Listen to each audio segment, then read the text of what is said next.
आघाडी झालेली आहे, आमची युती झालेली आहे। जनता ही एकत्र येऊन आघाडी करू शकते आणि ती आम्ही विजयी करून दाखवणारच। जो धन शक्ति है वो चलने वाली नहीं है और ये ताकत हमें ख़त्म करना है, यही हमारा उद्देश्य है। मात्र हे सर्व संघर्ष करणारे माणसं होती ज्यांना ही व्यवस्था बदलायची आहे, त्यांना आपल्या टॅक्सचा बेनिफिट मिळवायचा आहे।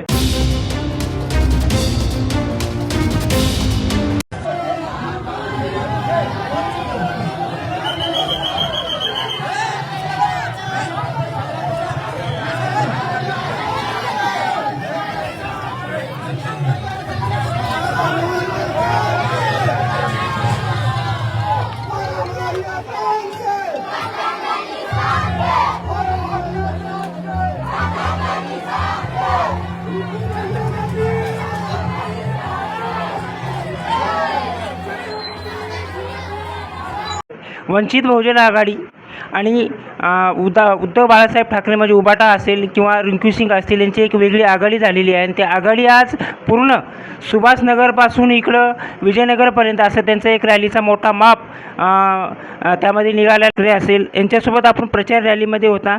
नेमकं काय समजायचं आपण दोघांची आपली काय युती झालेली आहे का, त्या पद्धतीने आपण प्रभागात फिरत आहात, जनतेला पडलेला हा प्रश्न आहे, काय सांगणार आहात आपण? नक्कीच नमस्कार। प्रथम मी तुम्हा सर्वांचे आभार मानते आणि आज ही आघाडी झालेली आहे, आमची युती झालेली आहे, ती फक्त आम्हाला दाखवायची आहे। जी पैशानी आणतात ना लोक, जे BJP सरकार असू, त्यांनी जे आपल्याला दाखवलेलं आहे की पैशानी तुम्ही माणसं आणू शकता, तर आम्ही जे इच्छेने स्वइच्छेने जे लोक येतात आपल्याबरोबर एकनिष्ठेने एकत्र येऊन ही आघाडी करू शकतो। ही स्थानिक आघाडी आहे, ही लोकांची आघाडी आहे, ही आमच्यासारख्या सामान्यांची आघाडी आहे। आज आम्हाला अशा बलाढ्य लोकांना हरवायची संधी मिळालेली आहे, त्यामुळे आज आम्ही चार जणांची मिळून एक पॅनल झालेला आहे। मी नमिता राजेश भालेराव, वंचित बहुजन आघाडी 1A मधून उभी आहे। 1B मधून आपल्या ताई उज्ज्वला पवार ताई या मशाल या चिन्हावर आहेत, तसेच दिनेश दादा हे मशाल चिन्हावर असून रिंकू दादा यांचं पंखा हे चिन्ह आहे। ही आमची आघाडी असणार आहे। आम्हाला आज दाखवून द्यायचं आहे की जनशक्ती पण किती महत्त्वाची आहे। पैशानीच फक्त लोक विकत घेऊ शकत नाही, लोकांचं कल्याण करण्यासाठी सामान्य जनता ही एकत्र येऊन आघाडी करू शकते आणि ती आम्ही विजयी करून दाखवणारच। प्रकरणाने जाणवलेलं आहे की जो उत्तर भारतीय जो हे आहे आपला मतदार आहे, यांना वळवण्यासाठी तुमचा पॅनल कशा पद्धतीने पुढे येणार आहे?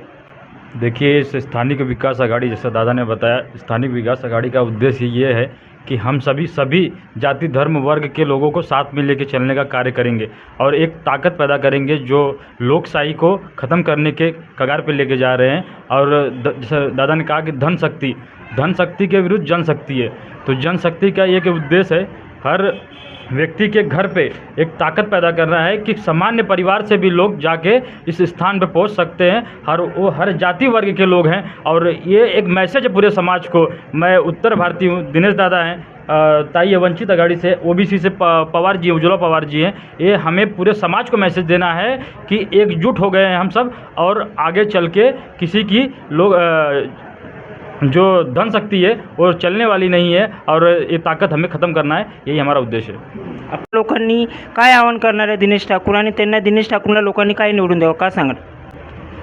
नक्कीच, आता तुम्ही परवा माझा इंटरव्ह्यू घेतला, त्यामध्ये काही प्रश्न तुम्ही विचारले होते आणि त्याचा आज रिझल्ट तुमच्या समोर आहे। मुळात आज एवढे बलाढ्य पक्ष समोर असताना त्यांच्यासमोर सामान्य जनतेचे जे विषय घेऊन लढणारी लोक आहेत ते लढतील कसे, त्यासाठी आम्ही हा पॅनल बनवलेला आहे आणि त्यामध्ये वंचित आघाडी जी वंचितांसाठी लढते आणि त्यांच्यासाठी मोठा संघर्ष करताना आपण पाहतो। त्याचप्रमाणे मशाल ही चिन्ह आहे, उद्धवसाहेब ठाकरेंचाही हाच संघर्ष चालू आहे सध्या, की जे प्रस्थापित पक्ष आहेत त्यांनी जे भ्रष्टाचाराचं पूर्ण वातावरण बनवून ठेवलेलं आहे त्याच्या विरोधात लढण्यासाठी तर समोर कोणीच नाही आहे। आणि हाच एक मेसेज आहे की आज वेळेची गरज आहे की या सर्व वंचित आणि उद्धवसाहेब ठाकरे अशा काँग्रेस सर्व बाकीच्या सर्वच घटक पक्षांना एकत्र येण्याची गरज असताना आज आमच्या पॅनलमध्ये त्यांना हरवण्यासाठी किंवा त्यांचा तो संघर्ष दाखवण्यासाठी आम्ही आज सर्वजण एकत्र इकडे या पॅनलमध्ये आहोत। जसं की तुमच्या आत्ता रॅलीमध्ये बऱ्याचशा महिला होत्या, बरेचसे पुरुष होते. याच्यामध्ये एक जाणवतं की कुठंतर हा प्रभागाचा आपला जो विकास आहे, कुठं हा प्रभाग आपल्या विकासापासून वंचित राहिलेला आहे. आता जे तुमचं चर्चा पॅनल आहे, भविष्यामध्ये तुम्ही जर तुमच्या पॅनलमधले जर उमेदवार विजयी झाले तर येणाऱ्या काळामध्ये प्रभाग 1चा आम्हाला विकास होताना पाहताना दिसेल. नक्की 100%. कारण की आमचा हा पॅनल हा गोरगरिबांचाच आहे. आम्ही पैशाने राजनीतीमध्ये आलेलो नाही आहोत. माझ्याकडे जरी पैसे असले तरी मी पैशाचं राजकारण घेऊन आलेलो नाही आहे. कारण की या व्यवस्थेला हरवण्यासाठी सर्वसामान्य जनतेची गरज आहे आणि त्यांनी हा संघर्ष केला पाहिजे असं आम्ही मानतो.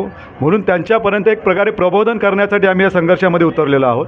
आणि या पुढच्या काळामध्ये हे नेहमी आता तुम्ही बघाल तर प्रत्येक रॅलीमध्ये फक्त बायका दिसल्या तर याचा अर्थ काय तिथे पुरुष नाहीत का?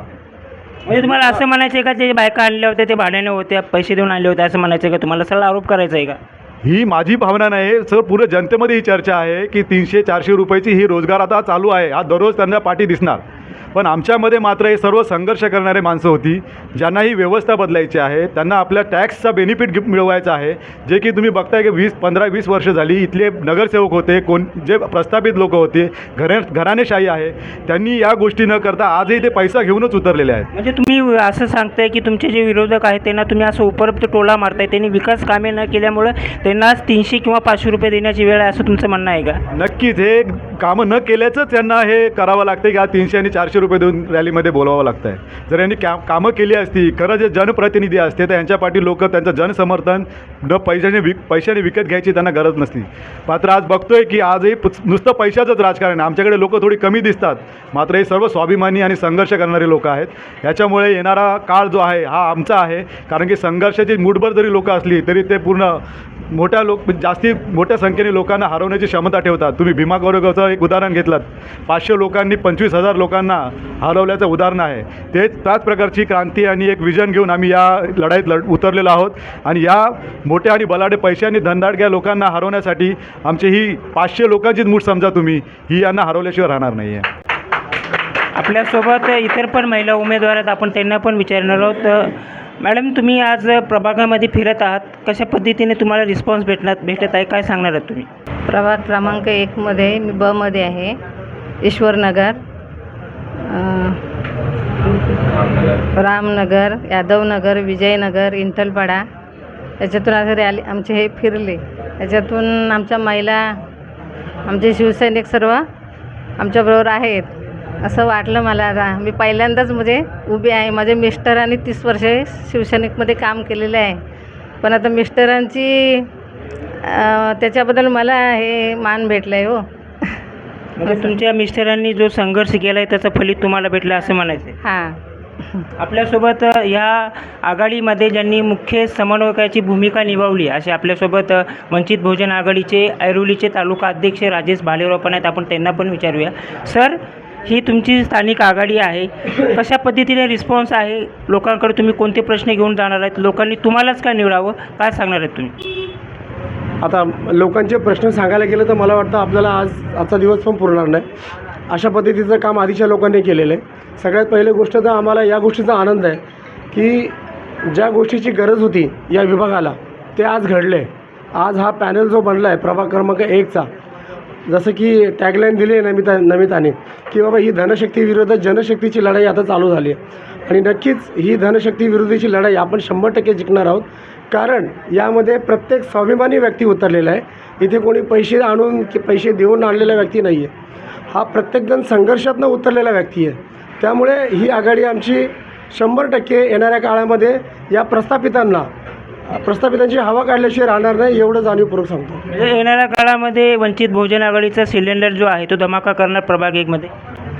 वंचित बहुजन आघाडीचा सिलेंडर धमाका पण करणार आणि इकडनं झालेले मच्छर पण फॅन पळवणार आणि मशालीने इकडच्या लोकांना आगसुद्धा लावणार. त्यामुळं हा जो पॅनल बनला आहे हा काही उद्देशाने बनला आहे असं मला वाटतं. त्यामुळे आता सगळ्यांची हवा निघणार आहे, कारण आता फक्त या आपल्या आघाडीचीच हवा चालणार आहे. हे होते राजेश भालेराव. जसं का आपण सांगितलं आत्ता, आपण चारी पण उमेदवाराला विचारलेलं आहे. त्यांचं एकच म्हणणं आहे, आमची जी ही लढाई आहे धनशक्ती विरुद्ध जनशक्ती लढाई आहे. आणि येणाऱ्या काळामध्ये असा पण मी त्यांना प्रश्न केला होता की बाबा तुम्ही जे हा निवडणूक अजेंडा घेऊन लोकांपर्यंत जात आहात तर लोकांनी तुम्हाला का निवडून द्यावं. तर त्यावेळेस दिनेश ठाकूर हे म्हणले की बाबा हे गेल्या 5-10 वर्षापासून यांनी जी कामं केलेली आहेत यांच्या कामावर यांचा विश्वास नव्हता. यांनी कामं नाही केल्यामुळे आज त्यांना 300 किंवा 500 रुपये देऊन महिला एक रॅलीसाठी घेऊन जाण्यात येते. आमच्या रॅलीमध्ये जे लोक आहेत एक स्वाभिमानी लोक आहेत. सो याच्या कष्टाने कामं करून आमच्या प्रचार रॅलीमध्ये सहभागी होत आहेत असं त्यांनी सांगितलं. येणाऱ्या काळामध्ये या दिघा प्रभाग 1मध्ये निश्चित हे पॅनल जर विजय झालं तर त्यांचं एक विजन वेगळं आहे असं त्यांनी सांगितलेलं आहे. रिंकू यादवने की इथले जे प्रस्थापित लोक आहेत यांची झोप आम्ही नक्कीच हे 4 लोक उघडू असं त्याने सांगितलं आहे. आणि नमिता भालेरावने पण सांगितलं आहे ही जी आघाडी आहे स्वाभिमानाची आघाडी आहे. या स्वाभिमानाच्या आघाडीमध्ये सर्वांनी सामील होऊन एक संधी पुन्हा एकदा त्यांना प्रत्येकाला द्यावी.